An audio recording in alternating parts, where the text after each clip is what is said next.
By the end of this video, you are gonna know exactly what makeup product mistakes to avoid, but the great thing is you're gonna know exactly which ones to go with. So let's start off with foundation. Now, makeup in general can be really overwhelming when you don't have much experience, or you just keep going wrong and you just keep telling yourself that you're no good at it. Firstly, you need to have a little bit more faith in yourself because anyone can do it. We're gonna start with picking the right foundation shade. So I've got a few different foundations here and I wanna just swatch them on my jawline so that you guys can see exactly how I would go about picking the right shade. Now, I always say to people that when you go shopping for a foundation, it is really important to go into the store and swatch them. And personally, I would recommend swatching them on your jawline and then going away. So on a day which you're not too concerned about having a little bit of different colored foundation, I mean, you're not putting a lot on, you're just putting a small amount just so that you can kind of see out in the daylight. Or take a mirror, have a look at it in the daylight, walk outside the store and then go back in and figure out what you want to get. The easiest way to approach this is look at your foundations, like all of the foundations that you have in a store, and you automatically are going to know roughly, right, I'm definitely not in that super light section of the foundation shades. I'm definitely not in the very dark foundation shade range, but I'm somewhere in the middle. So that I'm talking about myself here, right? So you would look at your skin tone and think, right, okay, what do I look like roughly, right? So you want to get that rough idea, and then you want to pick within those shades, keep narrowing it down, and then even if you're left with 5, swatch all 5 on your hand or on your jawline, whatever you feel comfortable with, but I would personally recommend your jawline. Now, this is the mistake you want to avoid. You don't want to go in and just kind of like guess it and buy it and waste your money on something that you probably can't even return or exchange, and you haven't even given it a little bit of time to kind of settle in. These days, foundations can end up kind of changing color on your skin as well. So I'd highly recommend just kind of like letting it settle on your skin to just see how it looks later in the day. Also, don't just assume because you know that you have kind of a yellow undertone that is the type of color you need to go for because it says it's a yellow undertone. So I would always recommend trying it. It's so important. I feel like the biggest mistakes are made when it comes to picking your color, when you're kind of shopping blindly or just guessing. Now, when it comes to application, I'm going to show you exactly where on the jawline I would personally recommend. I'm going to apply a few different shades here. I'm not really going to go through what these foundations are. I'm just talking about the shade at the moment.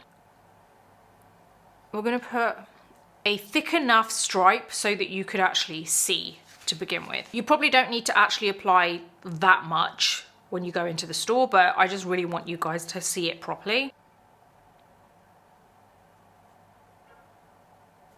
Okay, so we have 4 different shades here. So this would give you an example as to me going into a store, picking out roughly the colors that I think would match based on what they look like from the outside, right? Because when you look at these foundation bottles, you're just kind of looking at all of these, and all you can base it on is the color that you can see through the glass, right? So through the packaging. If I were to look at all of these in the store, I would think, okay, I'm roughly around these shades. But the minute you apply it, you're like, okay, 1 or 2 of them are definitely not my color. And also it starts to settle down onto the skin. It could change color a little bit. It could look a little bit different on your skin. Now, let me just explain what I think is going on with these 4. We've got one here, and this seems quite warm for my skin. Now, it seems like it's probably a little bit dark, but you've also got to think about the fact that when you apply concealer, is your concealer going to be a little bit lighter than your foundation? Because if it is, then I could probably get away with that, because once they kind of mix in a little bit, it kind of balances everything out. So if this foundation is a little bit deeper than my skin tone and the concealer I'm going to be using is a little bit lighter than my skin tone, once you kind of like put them both together, it's not like we're mixing them together like that, but once you kind of put them both together on the skin and you've used your brush or beauty blender and it starts to kind of mix in a little bit, then you know you're going to kind of get to the point that you want to get to for your skin tone. This next one here, I would say, is probably a little bit darker than my skin tone, but it's also a bit cooler. It's not as warm as this one. Next, we have this one here. Now, in the bottle, it looks like it literally is a similar color to the rest of the foundations, but the minute I put it on my skin, I'm like, wow, that is way too light for me. So that's a definite no-no. Like, that is such a... Sorry about this plaster, by the way. I broke my nail, so I've got a plaster on. So let me use a different finger for you. So this one here is 100% like way too light for my skin tone. It would just look so pasty and horrible on my skin. Now this one here, I would say is not as dark as these other two here, but it is a little bit warm, and I feel like it actually is a little bit like, it's a bit brightening for my skin in the sense that it doesn't look too dull, and I quite like it. So when I kind of like put my chin down a little bit and I'm looking, comparing it to my neck as well, I feel like what sits better with me is this one here. Now this one that I've chosen is my NARS Light Reflecting Foundation in Barcelona, so that's what I'm going to go with here. I do also feel like this one here is turning a little bit grey as it's kind of drying off, and that's what I mean.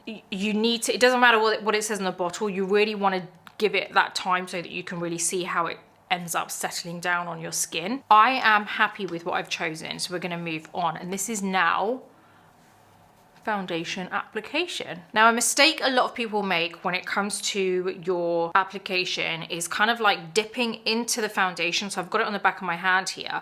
They dip it in there and then they just go straight onto the skin. You do not want to do that. What I want you to do is drag a little bit to the side, buff it into the brush, and then you're going to slowly buff it into your face. So this brush has the foundation kind of really primed into it because we really buffed it in on the back of my hand before we took it to the face. And because of that, we're not getting a whole load of product just sitting on the skin. Whenever you feel that you need to go back, you can go back, but I feel like one kind of prime, is what I'm going to call it, of the brush should be enough for you. And all we're doing, just taking this all over. And this way you're going to get a really nice even finish over the skin, and it's not going to be blotchy, there's not going to be too much foundation anywhere. It's the perfect amount. Now let's move on to concealers and how you can pick the right concealer. Now a big mistake is doing the same thing obviously as we did with the foundation, which was picking a concealer based on what we think is going to match us, or looking at the shade name and thinking, oh, medium tan, that sounds about right. That is going to be a big no-no. That's a mistake. There are a few things that you want to look at when it comes to a concealer. You want to focus on, firstly, what do you want it for? Do you want it to give you a lot of coverage? Do you want it to cover pigmentation? Do you want it to brighten? Because you can cover and not have that brightening effect, or you can cover and also get that brightening effect. And that isn't necessarily always down to the concealer saying brightening concealer. It is more so to do with picking the right shade for yourself. So another mistake is going and looking at a concealer and saying, oh, this says radiant, so this, I'm gonna find the exact color that is matching my skin tone and it's gonna be radiant on me. If someone wrote on this brush beauty sponge, you're not gonna believe it. You're gonna go with what you think it is, right? And it's exactly the same thing when it comes to like concealers and makeup in general. You want to think about, right, what is it that I need and how can I create that based on the texture and the color and the consistency that I'm going to be putting onto my skin. So when it comes to concealers, those are the mistakes. You don't want to just automatically read what it says on the packaging and think, oh, you know, that must be it. You want to use your own initiative and look at the product, feel it, apply it. Same thing, go into a store and try it on and see how you feel. Because trust me, just going in and swatching it and leaving it for the day is going to make a huge difference, and you will thank yourself later for doing it that way. Let's pick a couple of concealers, because the shade picking is exactly the same way as what I mentioned for the foundation. We're also going to be talking about the texture with this now. Okay, so what do I want out of my concealer? Personally, I want something that is going to give me good coverage but not overly too heavy, and I also want something which is going to just brighten my skin a little bit, because I like that brightness on certain areas like around the eyes and everything, but I also don't want it to be super white. I want it to kind of blend in nicely with my foundation. Now, knowing that my foundation is picked and it's a really nice brightening foundation, I don't actually have to go too bright or light with my concealer. So let's swatch a couple of shades. Okay, I'm just gonna go ahead and do a couple of stripes here.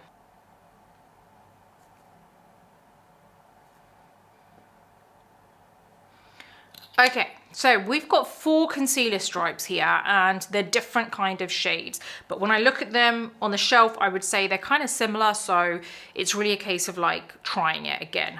I really hope this shows you, this goes to show what I'm talking about. Now let's talk about this first one. I feel like this is way too light for me. It's just gonna make everything, like wherever I apply it, I feel like it's gonna look too light and white and end up looking pasty. The texture is also quite thick, doesn't seem like it's going to dry up too quickly, and that's another really important reason why you need to leave it on your skin for a little while, because how quickly a concealer sets, or whether it even does set at all without powder, is so important, regardless of whether you're going to be using powder or not. If a concealer stays creamy on the skin, it's probably going to end up looking greasy and creamy later, and you're probably going to end up with the product settling in lines very easily, even if you apply powder. So this one seems to be quite thick and gloopy and too bright for me. This one here seems very similar to my skin tone, so it's ever so slightly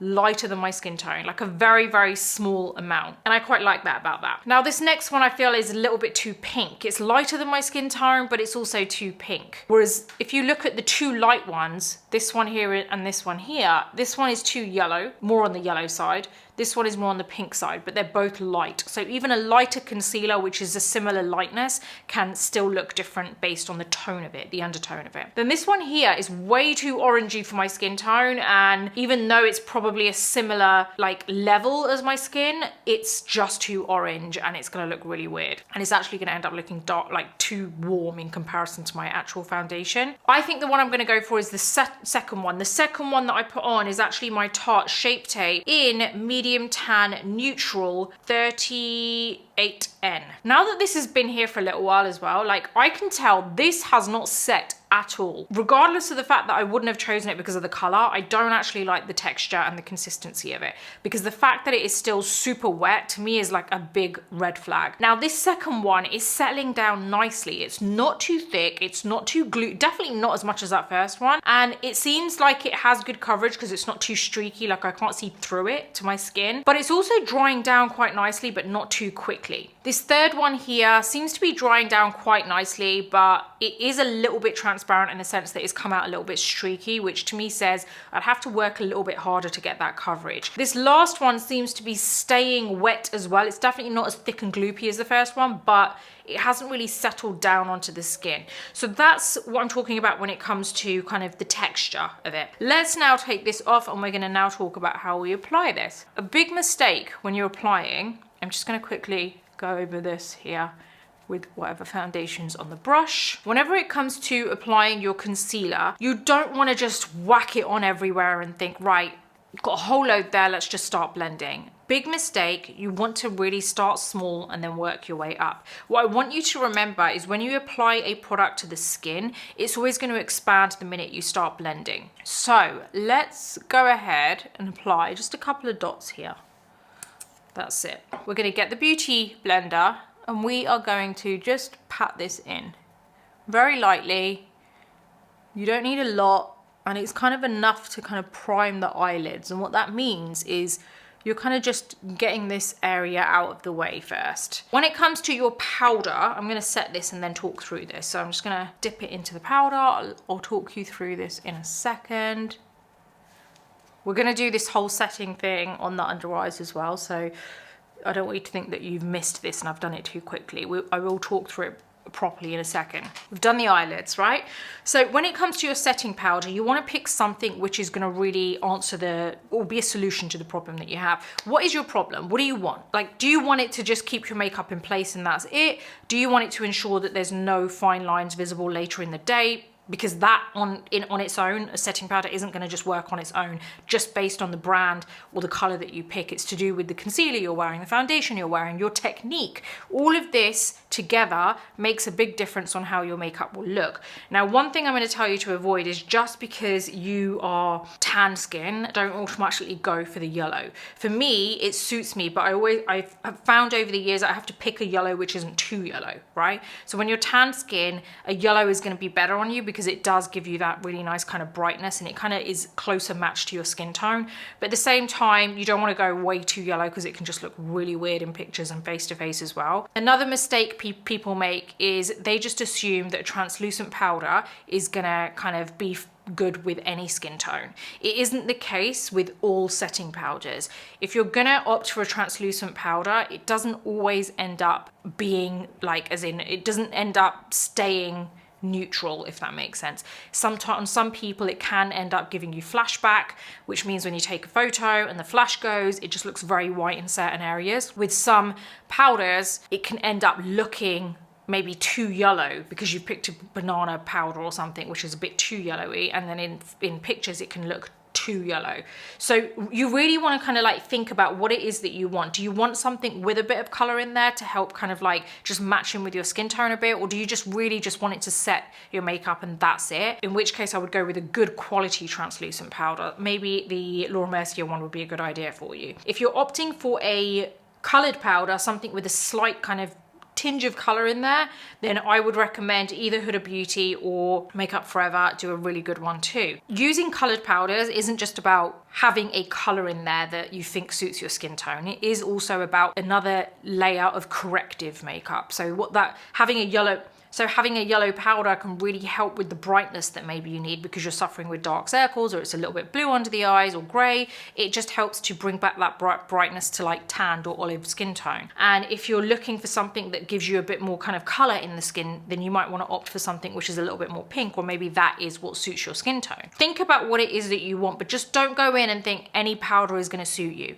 Another thing is, don't make the mistake of thinking that every powder out there, regardless of the brand of it, is going to be working in the same way, because it really doesn't. Because if you open up powders, they're all milled very differently. You get very kind of fine milled powders which are really nice and kind of fine, which means it's not going to be too heavy and bulky on your skin. And then you've got powders which are quite chunky, and that means you're applying quite a thick layer of it every time you apply it. So that's my kind of go-to when it comes to the powders. Try not to make those mistakes. Now we're going to actually apply it in the right way. I'm using my Makeup Forever Corrective Banana Powder, and what I'm going to do here is apply my concealer first, and then I'm going to be applying my setting powder. So what I want to do here is apply a little bit of my concealer here. Now I know I want to focus on coverage on my under eyes, and a little bit of a lift there and here. See, I like that this concealer is closer to my skin tone, but it's ever so slightly like brighter. So this is where I'm going to get my sponge. I am just going to press this in, and that was just on the edges of my mouth there. And as you can see, I've applied it here, and that's primarily for my coverage of the dark circle, and then here just to kind of help lift the area. So let's go ahead and press that in. Now, because I've gone for a concealer which is pretty close to my skin tone, you can see that it's not overly like bright on the under eyes, and I like that because it's not the look that I want to go for today. Some days I do decide that I do want it a bit brighter, but today honestly I just want a very natural look. Now I do have a little bit of that foundation left on the back of my hand, so I'm just going to buff some onto this sponge and just go over the under eye, because I feel like what this does is it just helps to just make sure that it doesn't look so disconnected from the rest of my face, because then we've got foundation everywhere, then we've got concealer here, and then that's it. I want to kind of make sure that it's nicely fused together. Now this is where we are going to be applying a liquid blush, because I prefer liquid over powder, and this is where I want to help you to pick the right shade for yourself. Now I'm going to be using my Hourglass Unreal liquid blush in Moment, and this is a really nice peach shade that I'm absolutely loving. So when it comes to picking your blush color, you've got so many different blush colors out there. You don't want to go for something which is going to look too pasty on your skin. You want something which is going to complement your skin tone. Now, a big mistake that I find is people opt for blushes which are super bright when they look at them, but they don't realize that it could be a little bit too bright for you. If you feel that you are heavy-handed when it comes to application of blush or makeup in general, go for something which is not so pigmented. Even if you like the color, fine, but try and go for something which is not heavily pigmented. So I would recommend something like Hourglass, or even the Huda Beauty blush filters are good. And another one that I love is the Milk Cooling Jelly Water Tints. They're amazing as well. Today we're going to be using the Hourglass one. Now I'm just going to take this and put a little bit on the back of my hand. So I've got a little drop. This is like a peachy color, by the way. For my skin tone, I personally prefer peachy tones.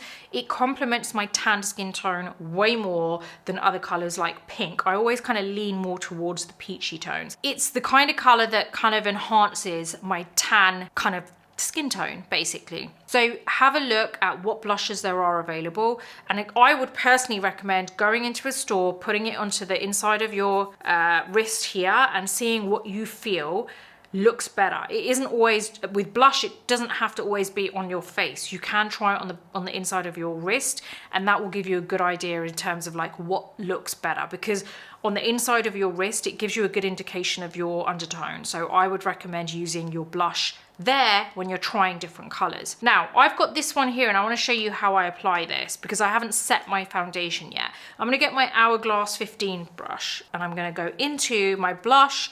Again, same thing we did with the foundation. You're buffing it into the brush before we go onto the skin. Now I'm going to apply this at the tops of the cheekbone here, and I don't want a lot of color. I want it to be very subtle. I am more than happy with that amount. I want a very natural finish. There you go. Okay, so now we want to set this. Now a big mistake that people make is they will just go straight into the powder and straight onto the skin, but you're going to get so much powder on the skin and you're going to end up just making it look cakey. So what we want to do is we want to press into the powder here. And there is some, look, you can see immediately when I went into that, look at all that powder on there. That's way too much. You want to get a tissue or in the palm of your hand. You want to now press onto the tissue like this, and what this is doing is getting rid of any kind of like crazy powder that you've got there, so that when you go onto the skin there's not going to be a whole load of powder. Now we're just going to get rid of any product that's sitting in the lines, and now we're going to press the powder. Okay, see how we don't have a whole load of powder on the face?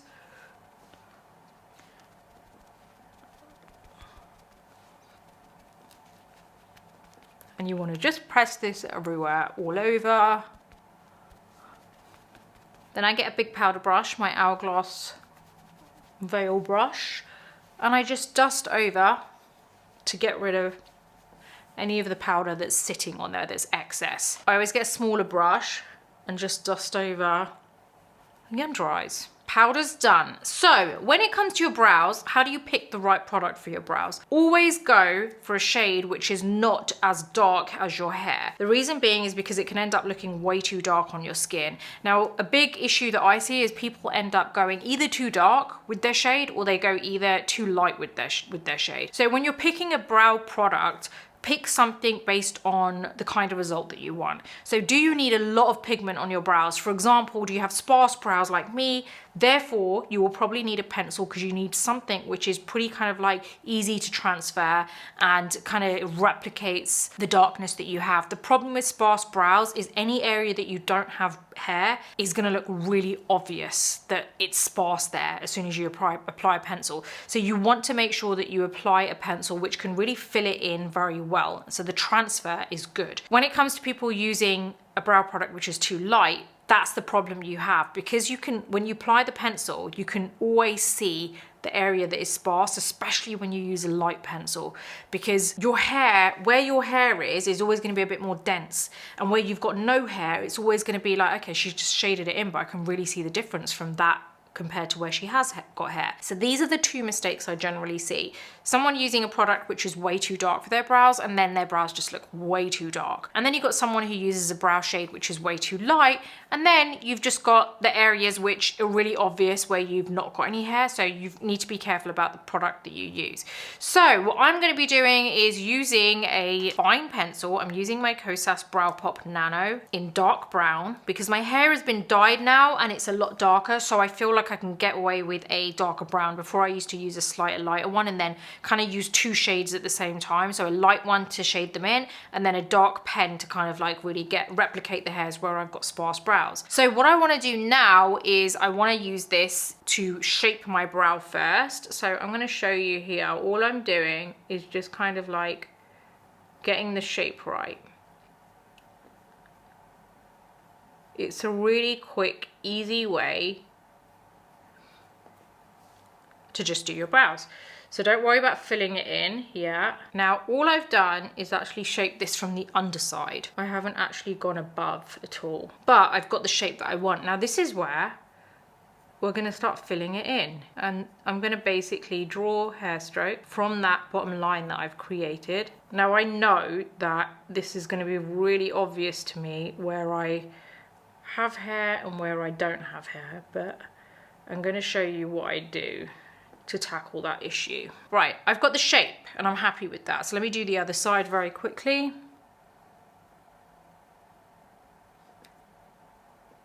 By the way, it would be amazing if you head on over to my online magazine called The Beauty Breakfast Club. I would love you to join that community. It's a beauty hub that we're growing. If you want to know everything about beauty, get newsletters, I write everything myself, head on over, you're gonna love it there. There are two versions of subscription. One is free, which gives you access to occasional newsletters. The other is paid, which only costs you around a coffee a month.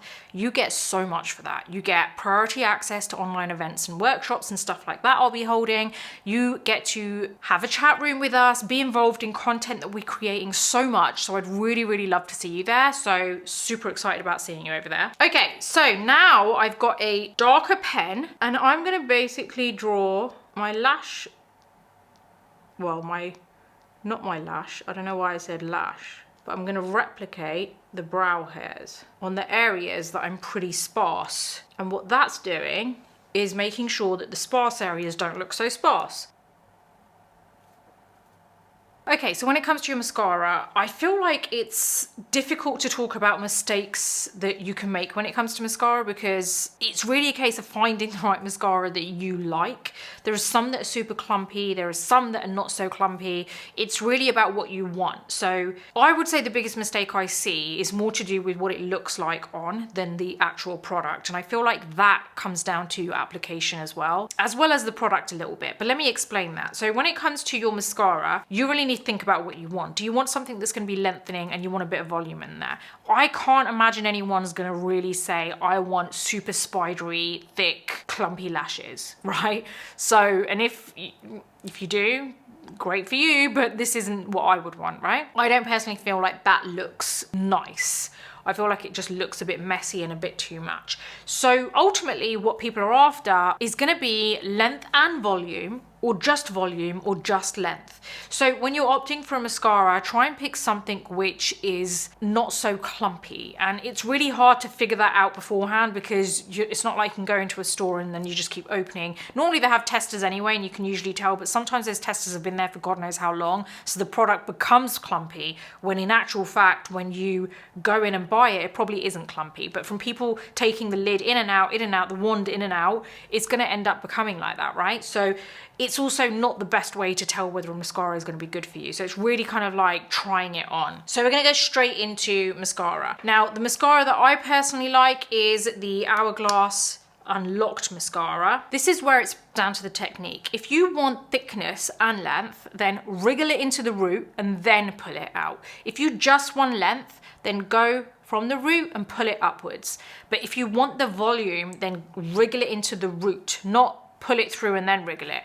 So always wriggle it into the root and then drag out. Or again, like I said, if you just want the length, then just take it through the lashes. So right now I'm just going for length. There you go. It was super quick. So it's pretty crazy how quick mascaras can work once you've kind of like found the right one. And personally, I would say this is the best mascara I have come across. It's one of those mascaras that doesn't fall flat later in the day.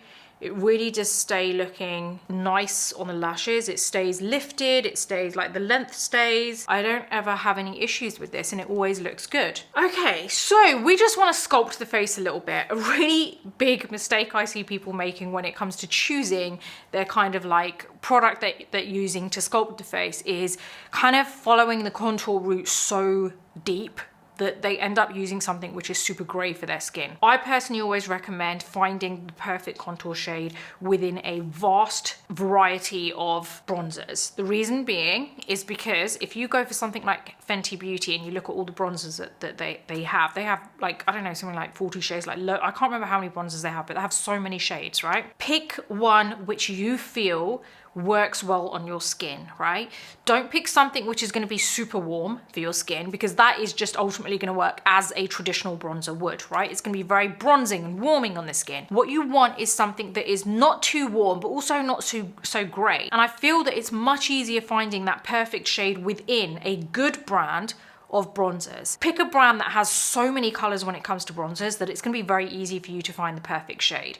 So personally, I like the Island Ting shade from Fenty Beauty. Now, I pick a shade which is slightly warm, but it's also not super warm and orange and terracotta, you know, where it's just going to not give me any shadow.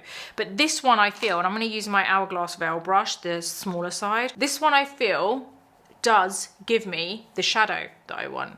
So it's kind of deep enough that it gives me that shadow, but it isn't warm enough that it looks like I've applied bronzer and it doesn't just look like an orange streak there, right? And I take this around the perimeter of the face. So this helps to basically sculpt my cheekbones, but it also doesn't look so grey on my skin. I feel like it warms up my face a little bit without it being, like I said, like a terracotta shade. So it's really about finding the right colour for your skin tone. Let's talk about the lip liner now. So when it comes to picking your lip liner, a couple of mistakes that I see is picking a shade which is either too dark or either way too light for your skin tone. So sometimes I'll see people with super dark lip liners and then everything in the middle is so light that you can kind of tell that it's a very high contrast. So you don't want that unless you really do want that. If you're really going for it and that's what you like, go for it. But if you kind of want something which seamlessly blends into your face, but it just does the job, but it doesn't look like it's jumping out at you, then you want something which is basically a little bit deeper than your skin tone. So I like to go for something which is slightly deeper than my skin tone, but not so deep that it looks super brown. So don't always jump to lip liners that say brown, because they're going to be too dark, you know? I use the Charlotte Tilbury Lip Cheat in Iconic Nude, and it is literally the perfect brown for me because it is slightly darker than my skin tone. It's kind of like, it's like my skin color, but a little bit darker. Can you see now when I'm applying it? I feather it in. There you go. That is all you want, because this doesn't jump out at you now. So now any lip color that I use in the middle is going to blend in really nicely. When people use a color lip liner which is way too light, it doesn't look good at all. It just doesn't. It looks like it just looks wrong. So I'm just going to be honest with you there. It looks wrong. It doesn't complement anyone. If you use a lip liner which is way lighter than your skin tone, it's a bad idea. And I don't want you to look bad. I don't want you to look at later in the years and be like, whoa, what was I thinking? Please follow this rule of thumb. Pick a lip liner which is very close to your skin tone, but a little bit deeper. Now, when it comes to picking a lipstick, again, same thing. You don't want to go for something which is way too light. Something much lighter than your skin tone is not going to look good. You can go for something which is much darker than your skin tone. That's absolutely fine, but going way lighter than your skin tone is just going to look very weird. So going darker is fine, but going lighter is a big no-no.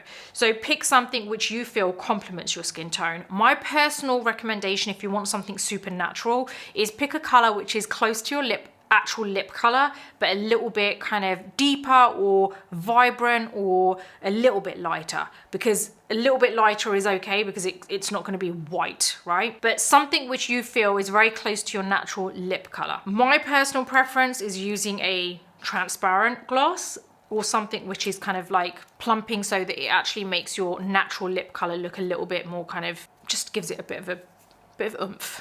Okay, so that is more or less it from me. Hopefully that has helped you. Please, please, please, just a little favor I want to ask you, because there are so many of you guys subscribed to this channel and we absolutely appreciate it. But just by hitting the like button, just by leaving a comment, just by hitting the bell button, it means that it helps our channel to grow more. And if it grows more, it means that we can bring you better content. So please do those things, because it would mean the world to us. All it's going to take is a quick second from you, but it would mean the absolute world to me. So if you feel that you have ever loved any of the content that I have given you, I would really appreciate if you could do those things. And obviously share if you can, because we'd love to be able to hit 1 million. That would be absolutely amazing, and it would all be because of the help from you guys. So thank you so much for watching, and I'm going to see you on the next video.